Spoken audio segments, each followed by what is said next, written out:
Hola chicos, literatura 28, literatura religiosa en el Renacimiento, en el siglo XVI. Siglo XVI, que nos viene muy bien hablar de dos mitades bien definidas, la mitad del Hijo y la mitad del Padre.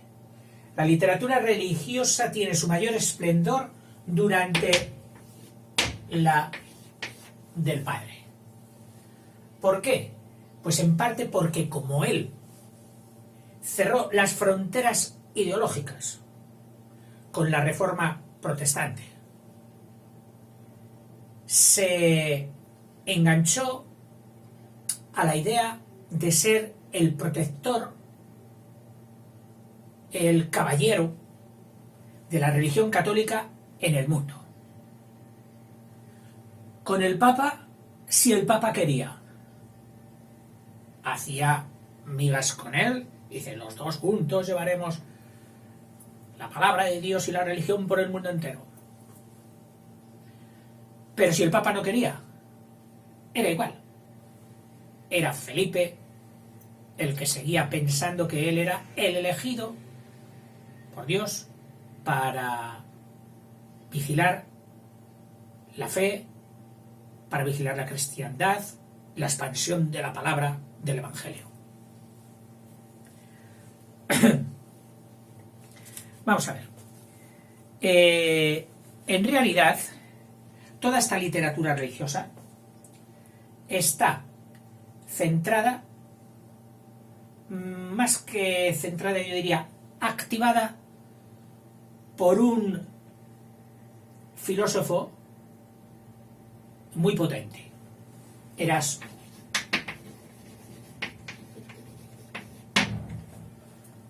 Muy bien acogido al principio, luego dijeron, ojo, que es de allí, y los de allí, ahora que nos ha salido Martín Lutero, hay que cortar. Entonces Erasmo ya no está tan bien visto. Pero era tan potente su iniciativa renovadora, purificadora de la religión, de desprenderla de lo humano, sobre todo más que de lo humano, desprenderla de lo institucional, desprenderla de los ritos fastuosos y hacerla interior, íntima. Y esto fue como una onda esparciéndose en el tiempo, y tú sabes que las ondas pues se propagan con altibajos. Sí, disminuyen, a veces incrementan, dependen al medio al que llegan, pero y traspasan fronteras, traspasan paredes y traspasan todo. Es decir, que Erasmo estaba siempre presente en esta religiosidad.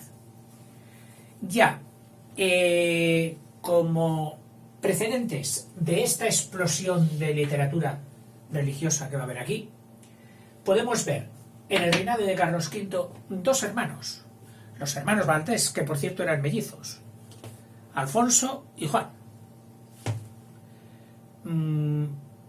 muy preocupados por la ortodoxia lingüística. Los dos eran de utilizar la llaneza, partiendo del sentido común de que el lenguaje es una herramienta que tiene que valer para comunicarse. Sí, puede ser una herramienta preciosa, una herramienta muy bonita, pero funcional para comunicarse. Llaneza. Alfonso, por ejemplo, defendiendo a su emperador contra el enemigo, que aquí era Francisco I de Francia. Francisco, que el pobre en Francia, bueno, el pobre es una expresión, Aquí están los Pirineos, Francia, Alemania, Países Bajos, cantones de Suiza y Italia. Claro, fijaros. Todo esto del emperador. España del emperador. Italia del emperador. La parte sur, heredada del Reino de Aragón.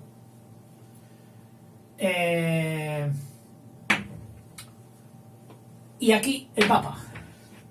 Oiga, pero el Papa tenía tierras. El Papa era, en lo temporal, en lo económico y en lo social, un rey más, que tenía la prerrogativa superior a los demás y que él trataba muy bien y la manejaba muy bien, de ser el embajador de Dios en la tierra y administrar mediante la religión todo lo que pudiera. Pero él tenía posesiones. Él era el que mandaba en Roma y en todas las tierras circundantes. Y cambiaba o vendía territorios y conquistaba y tenía ejércitos y soldados.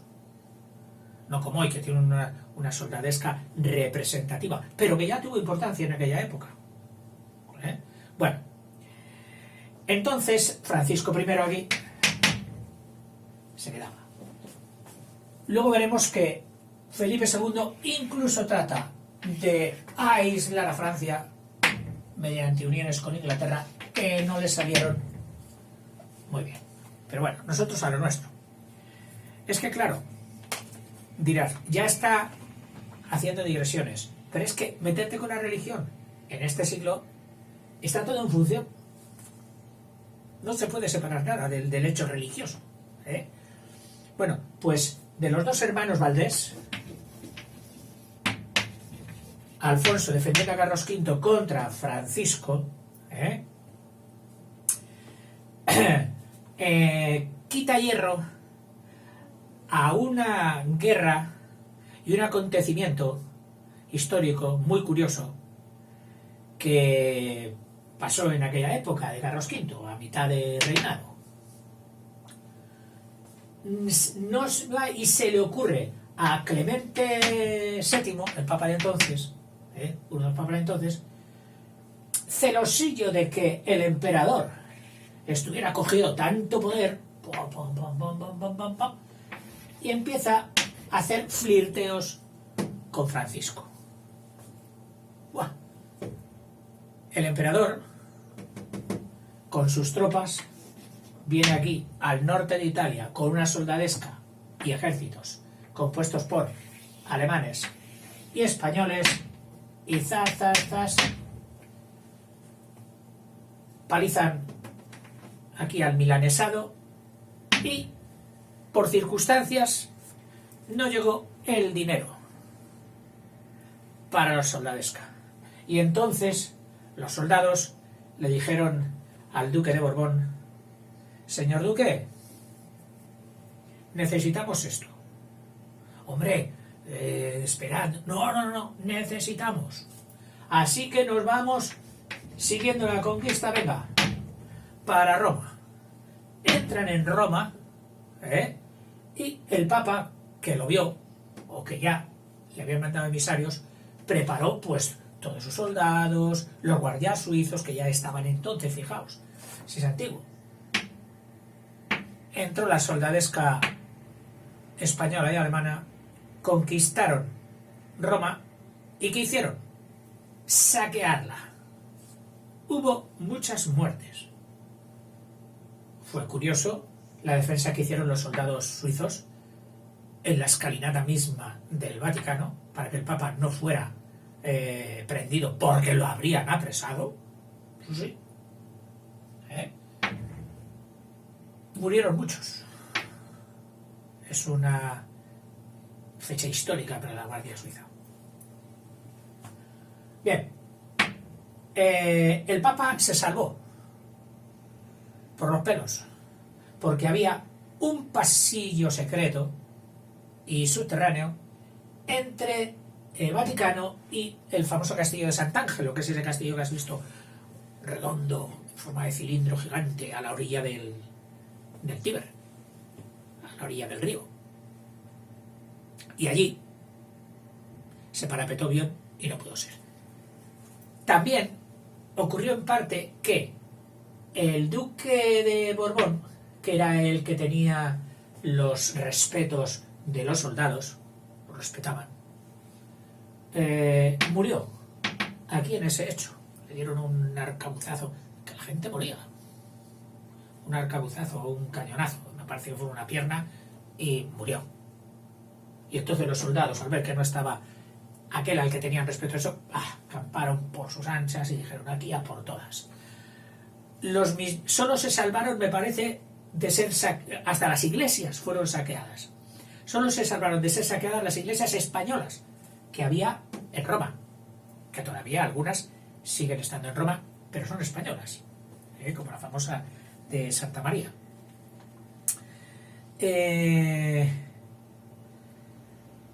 Y el Valdés, ya me he liado yo con el saco de Roma, el saqueo de Roma. Valdés, además de defender a su emperador, le dice al Papa que ya está bien de acumular riquezas, que a ver, si por vestir altares y piedras estamos dejando sin vestir a los pobres, que según Cristo era él mismo. Dice, cuando vistierais a un pobre, es a mí a quien vestís. Y ahí Valdés le arrea fuerte. Su hermano Juan, tuvo ya problemas con la Inquisición. La Inquisición, que en contra de lo que opina la gente, no fue ni un invento español, ni una institución española solamente.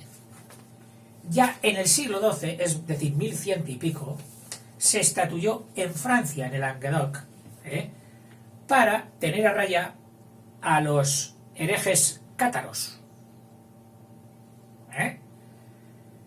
En el siglo XIII, 1200 y pico, como que Aragón estaba muy fundido a las tierras de Languedoc,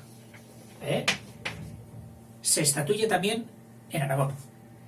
Y solo es en 1478, ya con los reyes católicos, cuando se pone la Inquisición. Inquisición que en otros países funcionaba igual que en España. En Ginebra, en la actual Suiza, ahí la Inquisición de los calvinistas, es decir, de los protestantes calvinistas, cogieron precisamente a un aragonés que era una personalidad científica. Descubrió incluso partes muy importantes de la circulación del corazón y dominaba todas las... Era un auténtico humanista, el Homo Universalis.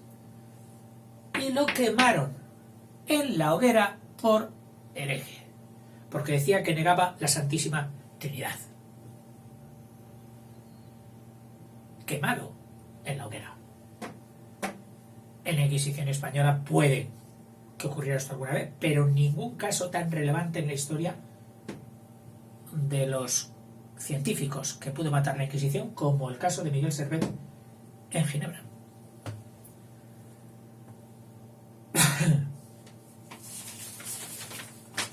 Continúo, me tengo que remitir a los apuntes porque si no me pierdo.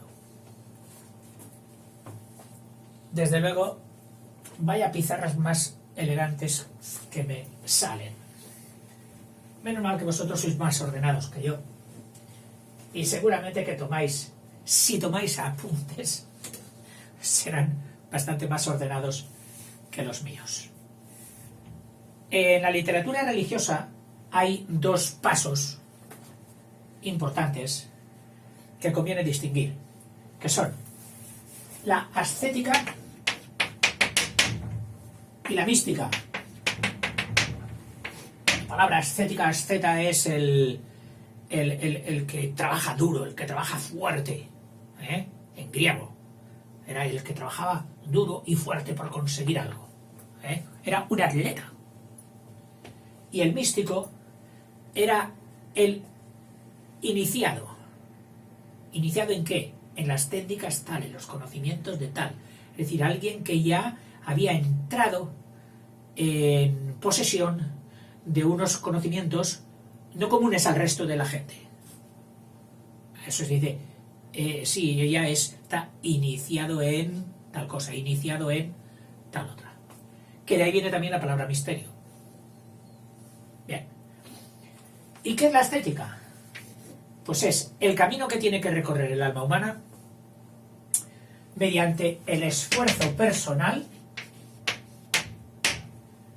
para quitarse de los vicios o de los quitar los vicios y activar o adquirir las virtudes. Como cosa curiosa, porque alguno dirá, bueno, ¿y qué vicios me tendría que quitar yo? Bueno, pues, a lo largo de los tiempos han sido condensados en los pecados capitales, por así decirlo de alguna manera, que es un buen esquema de lo que entenderían por vicios. La gula, la glutonería desmedida, el comer por el comer sin tener en cuenta un mínimo de racionalidad de para qué se come. No, solo comer, es muy bueno, comer, yo como más. Oye, pero ¿qué has comido? No, yo como. Y pensar solo en la comida. E ir ya a las comidas con la pastilla para el dolor del estómago, pero no porque padezcas de estómago, no, porque te vas a pegar la gran comilona, que es lo que a ti te va, y para evitarte una mala digestión, pues ya te tomo la pastilla. O no digamos como hacían, cuentan que hacían los romanos, de cuando ya habían comido bastante y se iban a sentir mal, iban, devolvían, regurgitaban la comida y volvían otra vez a comer. Bueno, eso será la gula. La virtud que va contra es la templanza. ¿Quieres más? No, ya he comido bastante. Oye, pero que esto está buenísimo, ¿no lo vas a probar? Oye, que ya he comido bastante, ya tengo más. La templanza. La lujuria.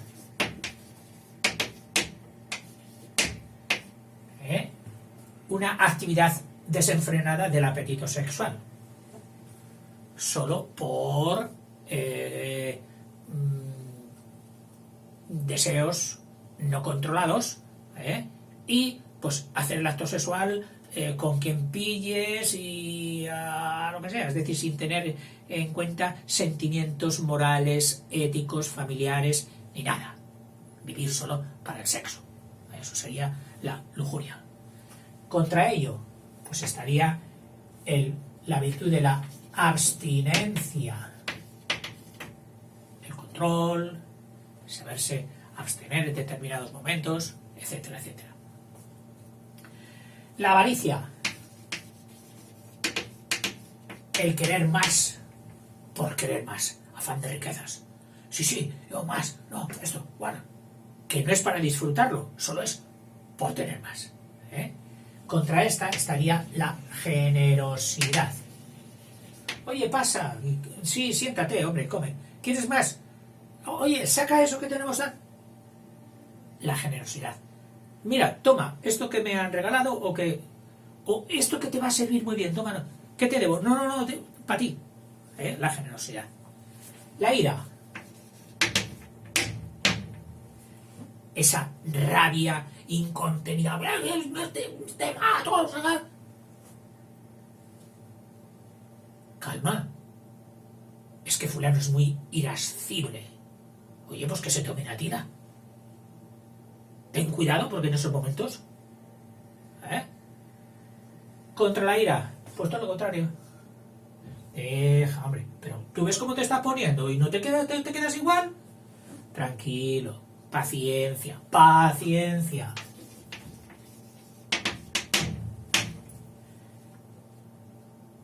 La pereza. Uy. Esta, yo siempre he dicho que es la peor.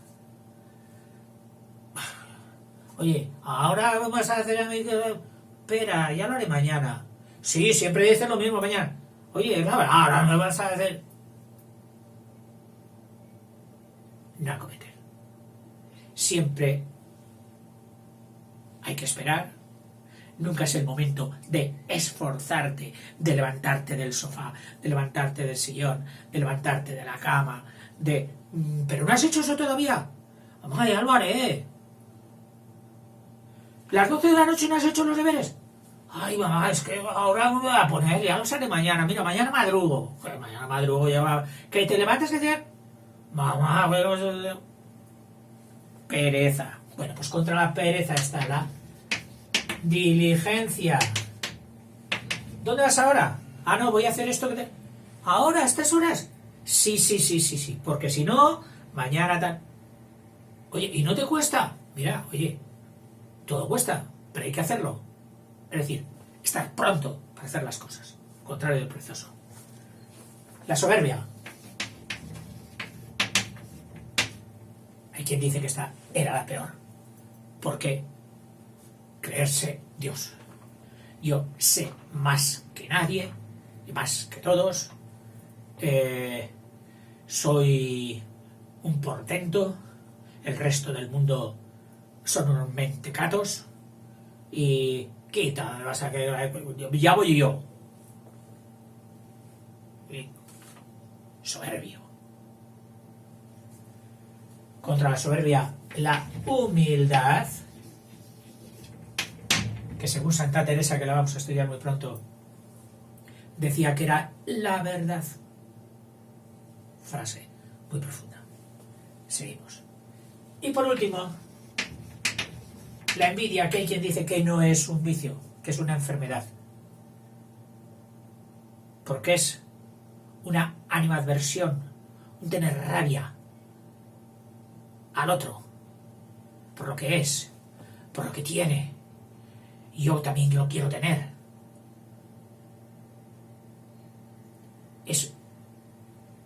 Hay quien dice que es una envidia, que a veces el otro, el envidiado, ni se entera.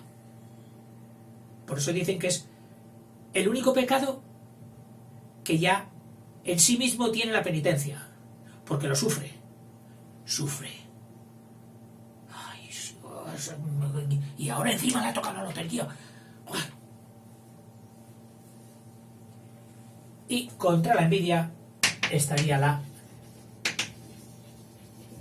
caridad, que es el sentimiento amoroso, el sentimiento que nos hace ser simpáticos, el sentimiento que nos hace distribuir y compartir lo que tenemos con los demás. En fin, pues todo esto había que trabajar en las tesis. Esto constituía la vía purgativa. Muy en las tesis de Platón de que el cuerpo tenía como 4 caballos blancos, que eran las virtudes, 4 caballos negros que tiraban de nosotros para perdernos, para arrojarnos al precipicio. Y contra ellos había que poner dureza, disciplina, incluso castigo físico y latigazos, o como San Jerónimo, que le pintan con una piedra enorme pegándose pedradas en el pecho. Se marchaban del mundo a hacer penitencia, los anacoretas, etc., ermitaños. O sea, la vía purgativa. Luego venía una vía, la iluminativa, en que ya se veía la luz. En que ya dicen, como estás limpio, puedes ver los misterios, lo más elevado. Se te ha hecho la luz iluminativa. Y por último, la última etapa, la unitiva, de la unión con Dios, que es, por decirlo rápido, como un adelanto del cielo, estar en posesión de Dios. Por fin se había cumplido el objetivo de la religión, que es religar al hombre con Dios, fundirlos en uno solo, la unitiva, donde en esos arrobamientos se producían éxtasis, se producían levitaciones, que se producen, que no sabemos explicar. No los magos. Lo de los magos sí que sabríamos explicarlo si lo dijeran, que no lo dicen. David Copperfield y compañía. Parece ser que la levitación, según la mecánica cuántica, que es la asignatura que tienen los científicos hoy encima de la mesa, podría ser posible que las fuerzas interiores de la materia actuasen de tal forma dentro de ella, en momentos determinados, que contrarrestaran la gravedad. Eso sería la levitación.